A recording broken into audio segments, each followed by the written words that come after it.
ആ അതിനെ VPG വേറെ പ്രശ്നങ്ങളുണ്ട്. ചുമ്മാ നമ്മൾ അങ്ങനെ അങ്ങ് കളിച്ചാലൊന്നും പ്രതിഫലം കിട്ടൂല. ഉസ്താദ് പറഞ്ഞതുപോലെ വേണം. ഈ കളിച്ച കളികൾക്കൊക്കെ പ്രതിഫലം കിട്ടുമായിരിക്കും, അറിയില്ല. എന്തായിരുന്നാലും പ്രതിഫലം കിട്ടും കേട്ടോ, വിഷമിക്കാനൊന്നുമില്ല.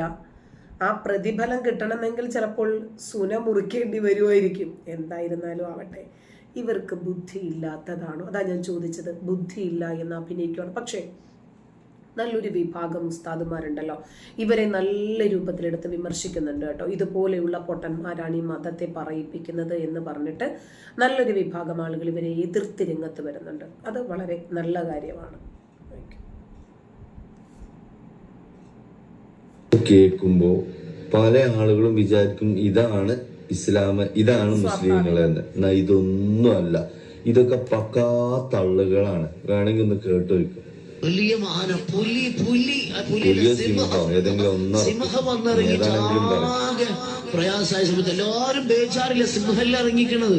ഇന്നിപ്പോ അതിനെ പിടിക്കാനും അതിനെ എന്തൊക്കെ ചെയ്യാനുള്ള സംവിധാനം അന്ന് അതൊന്നുമില്ല.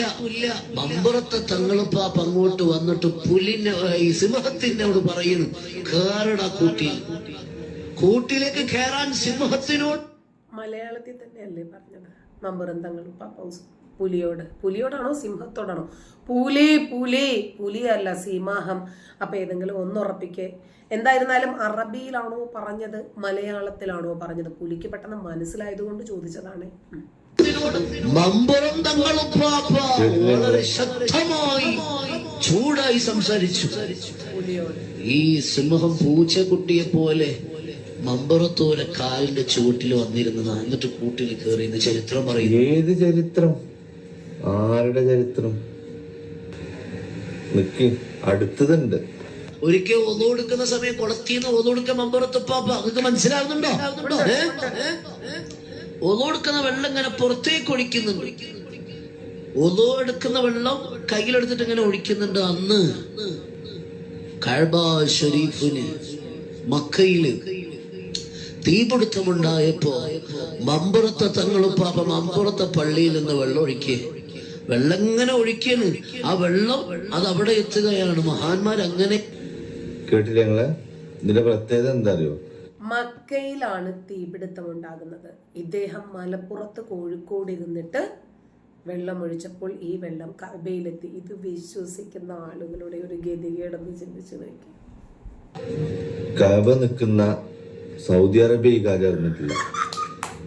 ഖുർആൻ എഴുതാനും വായിക്കാനും അറിയുന്ന ഒരു മുസ്ലിങ്ങളും ഈ കാര്യം അറിഞ്ഞിട്ടില്ല. പക്ഷെ കേരളത്തിൽ ലബല് കുറച്ച് ആളുകൾ അറിഞ്ഞിട്ടുണ്ട്.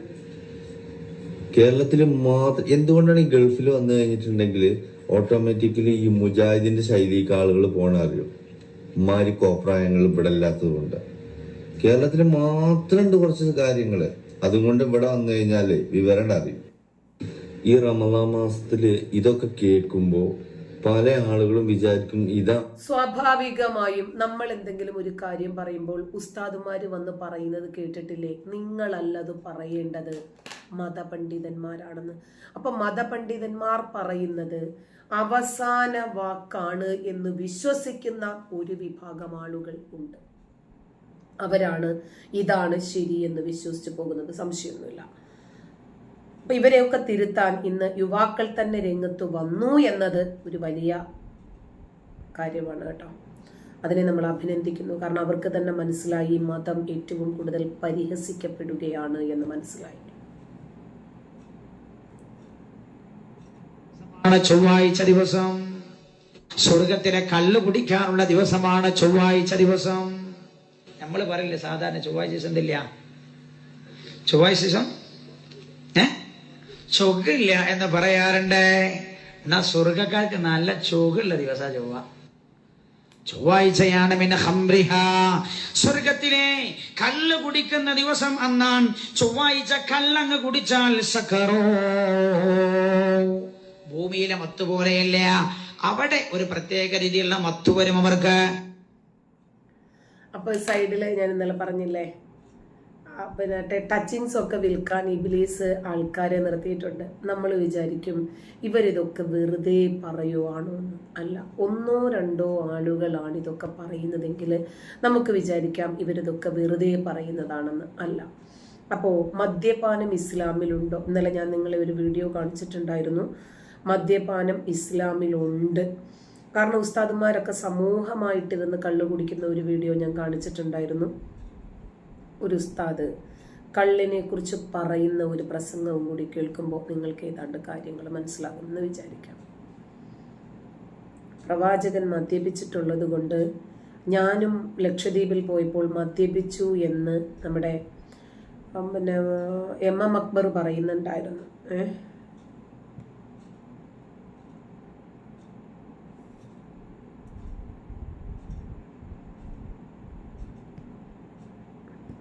ദഹനശേഷിയൊക്കെ ഒന്ന് വൃത്തിയായി നല്ലൊരു പുഷ്ടിയുള്ള ശരീരം വന്നതിന്റെ ശേഷം ബിരിയാണി കൊടുത്താൽ എന്റെ പുന്നാരമോൻ ഏറെക്കാലം ബിരിയാണി കഴിക്കാം.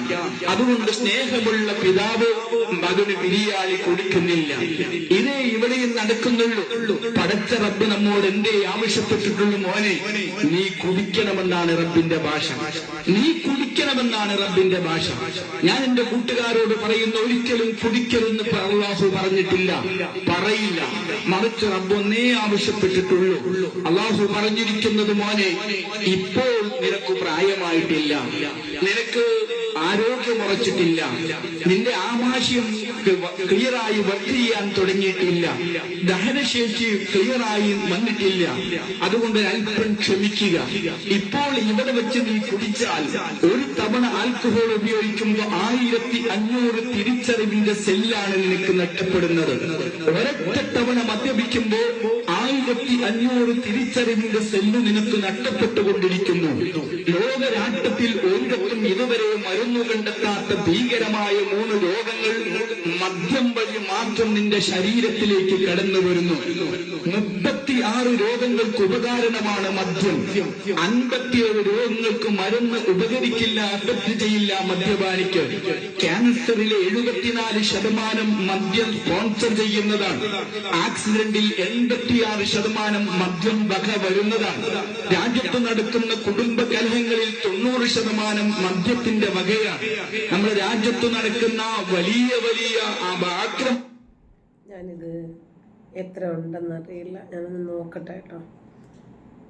ഇദ്ദേഹം അള്ളാഹു കുടിക്കാനാണ് പറയുന്നത് എന്ന് പറയുന്നുണ്ട്. ഖുർആനും മദ്യം നിരോധിച്ചിട്ടൊന്നുമില്ല. നിങ്ങൾ നമസ്കാരത്തിൽ അത് ഉപേക്ഷിക്കണം എന്നാണ് ശരിക്കും പറഞ്ഞിരിക്കുന്നത്. അതുകൊണ്ട് ഉസ്താദന്മാര് കള്ളു കുടിക്കുന്നുണ്ട്.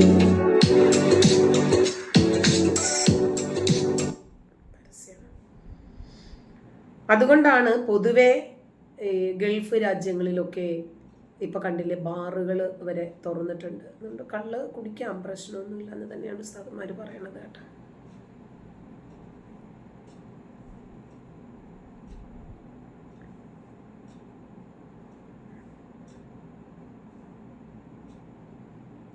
ആ വീഡിയോ ലോഡായിക്കോട്ടെ നമുക്കത്.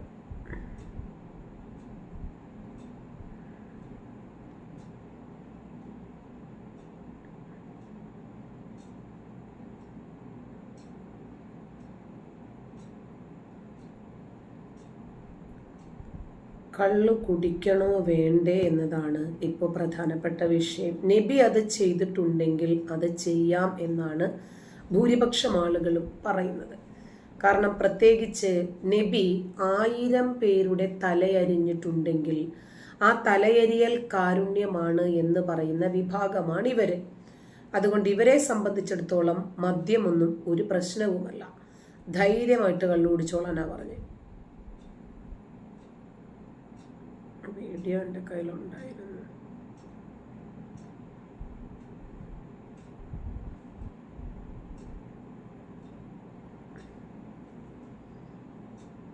വന്നിട്ടില്ല. അതുകൊണ്ട് അല്പം ക്ഷമിക്കുക.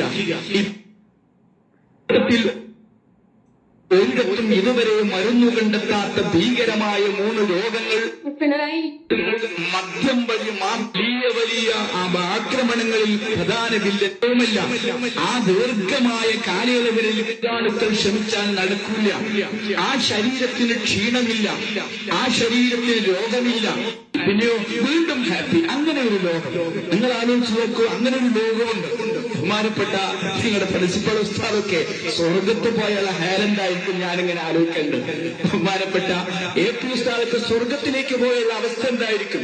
അവിടെ ദർശനം വേണ്ടല്ലോ.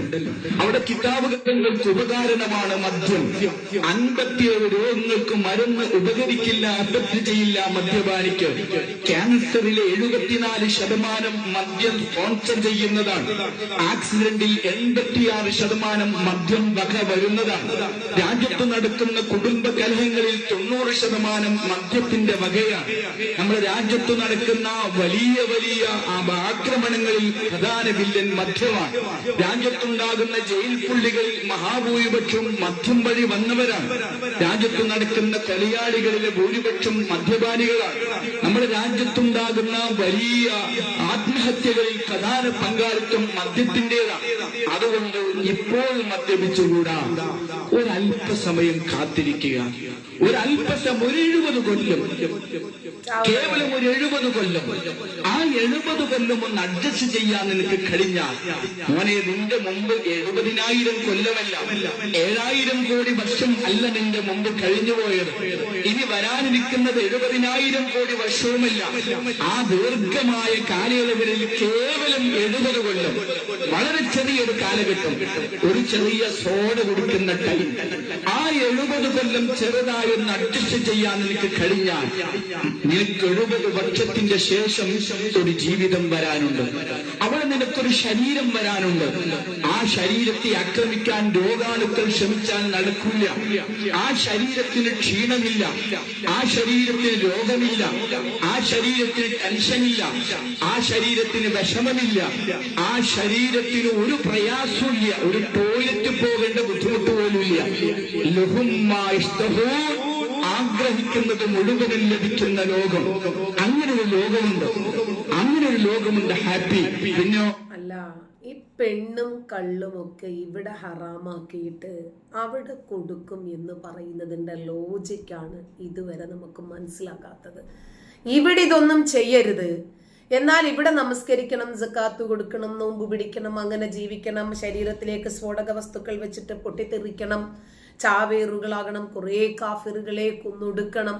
ഇതൊക്കെ പറയുന്നത് എന്തിനാ? ഈ പെണ്ണും കള്ളും സ്വർഗത്തിൽ തരാമെന്ന് പറഞ്ഞിട്ട് തന്നെയല്ലേ. എന്നിട്ട് നബി